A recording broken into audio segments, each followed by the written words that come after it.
दिल्ली में आरक्षण के विरोध में अगड़ी जाति का सवर्ण समुदाय वाला जो जंजी है वो प्रोटेस्ट करने वाला है। कर आरक्षण खत्म करा देंगे बैकवर्ड का। अरे हम तो चाह रहे हैं कि भाई आइए जंतर मंतर पे इस देश के सभी स्वर्ण समुदाय के लोग आए, फिर बहुजन समाज के लोग आएंगे। और अभी 2% सेक्टर में आरक्षण है जो सरकारी क्षेत्र है। हम तो चाहते हैं कि 98% जो प्राइवेट सेक्टर है जहाँ से 2% नौकरी है सर। हाँ, तो वही जो भी है सरकारी क्षेत्र है उसी में तो नौकरियां है ना। तो उन क्षेत्रों में जब इतना रिजर्वेशन को लेकर हाय तबाह मचा रहे हैं, हम तो चाह रहे हैं कि ये लोग जब सड़कों पे आए, फिर इनको देख करके बहुजन समाज सड़कों पे आएगा, फिर कहेगा कि जिसकी जितनी संख्या बारी उसकी उतनी हिस्सेदारी। फिर प्राइवेट सेक्टर में हम लोग को आरक्षण की मांग करेंगे, न्यायपालिका में आरक्षण की मांग करेंगे, सेना में आरक्षण की मांग करेंगे। हम तो ये मांग करते हैं, कुछ लोग कहते हैं कि आरक्षण बॉर्डर पे लड़ने के लिए भी होना चाहिए। हम तो ये कहते हैं कि सारे स्वर्ण समुदाय के सैनिकों को हटा दिया जाए, उनको रिटायरमेंट के बाद नई बहाली नहीं की जाए। स्वर्ण समुदाय के लोगों को वहां पे सिर्फ और सिर्फ बहुजन समाज के लोगों को बॉर्डर पे भेजा जाए। फिर महार वाला हाँ बिल्कुल, हम इसलिए भी चाहते थे कि अहिर रेजिमेंट, चमार रेजिमेंट और महारों ने जो वहाँ पे भीमा कोरेगांव का युद्ध लड़ा, ये बड़ा इतिहास रहा है।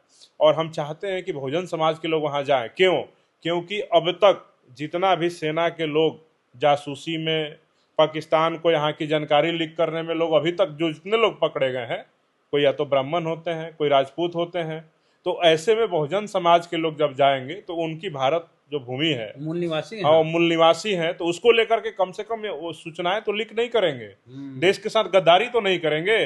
तो वहां से आरक्षण जो स्वर्ण समुदाय के लोग सेना में जाते हैं वहां से इन सबको हटाइए, वहां पे बहुजन समाज के लोगों की भर्ती करिए। हम देश की रक्षा सुरक्षा करने के लिए तैयार हैं, हमारे नौजवान तैयार हैं। और ये आए 21 तारीख को आंदोलन करें वहां पे, फिर बहुजन समाज के लोग आएंगे, हर सेक्टर में आरक्षण की मांग होगी, आरक्षण को बढ़ाने की मांग होगी। ये लोग आरक्षण का विरोध कर रहे हैं तो ये बोले कि ईडब्ल्यूएस आरक्षण हमको नहीं चाहिए। जो लोग आरक्षण का विरोध कर रहा है ना उसको आर्थिक पे पूरा आर्थिक पे चाहिए। नहीं, तो आर्थिक पे आरक्षण का आधार ही नहीं है। ये तो सरकार असंवैधानिक तरीके से आरक्षण ईडब्ल्यूएस लेकर के आया, पूरा संविधान का अवहेलना है ये।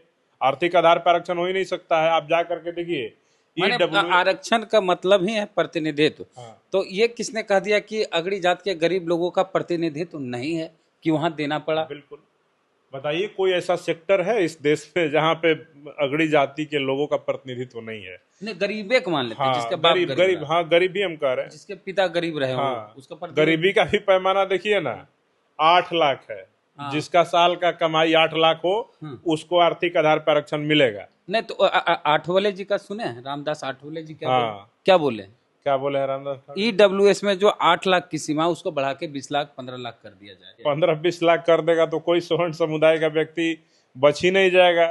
हर व्यक्ति का आय यही है, और जिसका आय इससे कहीं ज्यादा है वो नौकरी में थोड़ी जाता है। तो उसके लिए तो विदेश में यूनिवर्सिटी है, कॉलेज है। आठवले जी सवर्णों के नेता बन रहे हैं। अब आठवले जी अब बहुजनों के नेता बचे कहाँ? वो कहाँ बचे बताइए ना। खैर, प्रतिक्रिया कमेंट बॉक्स में दें। जय भीम, जय भारत, धन्यवाद।